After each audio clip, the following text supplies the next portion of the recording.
Hi, we're here with John Wilkerson from TRW, and John's going to take us through some of the automotive technologies that you see displayed in this transparent car that kind of relate to safety and partially automated driving.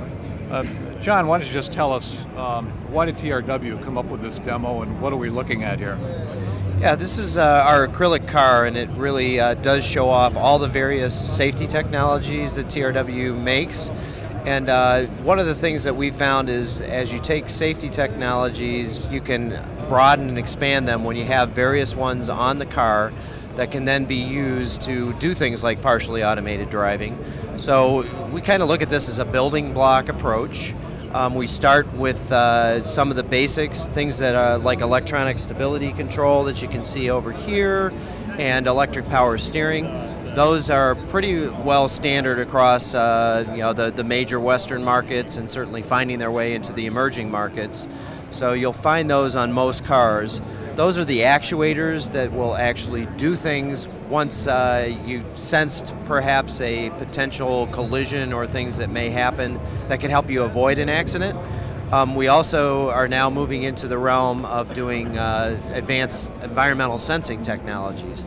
So TRW makes driver assist systems such as a camera system over here that we can see, radar systems, and these can give a 360-degree view around the car so that you can actually see what's going on in the environment.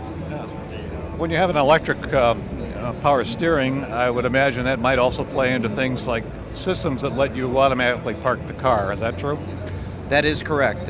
We actually do park assist systems, and part of that is having the electric power steering. We've been in production with Ford Motor Company and some others for some time now, and so automated parking is also certainly something that's coming in the future. And again, a number of these systems help enable things like that.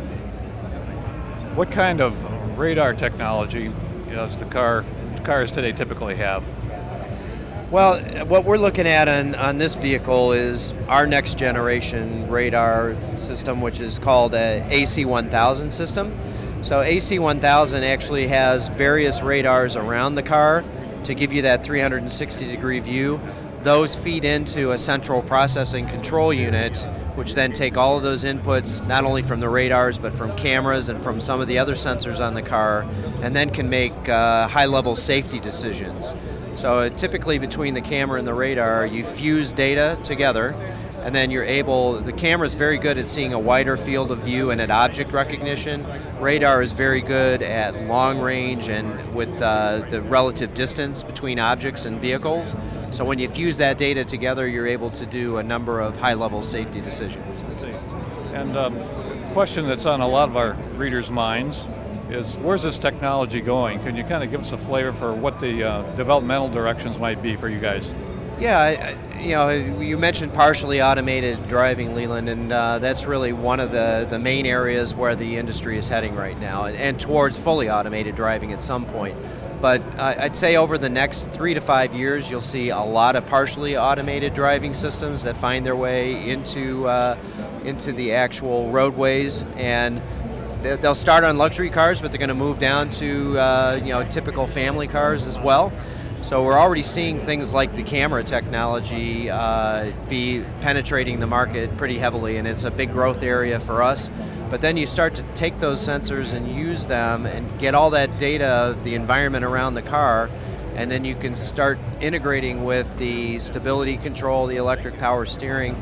So one of the systems right now that we're demonstrating is called Highway Driving Assist, and Highway Driving Assist can actually combine things like adaptive cruise control and lane keeping so that you can, in a single lane at least, drive along almost automated with your hands off the steering wheel and your feet off of the pedals. That's great. And the technology is such that that's going to happen in not just high-end cars, but cars that most of us can afford, right? For sure. Again, we're seeing that already happen on a number of vehicles for Ford, Honda, Toyota, etc., where they have the forward-looking object recognition camera. They'll move further into radar, and some of them have them already for adaptive cruise control. So as you add those different building block technologies, then you add a lot of exponential opportunity to do different things, both for safety and for automated driving. Great. That sounds like a quite an interesting future for drivers. Thanks. All right, thank you, Leland. Okay.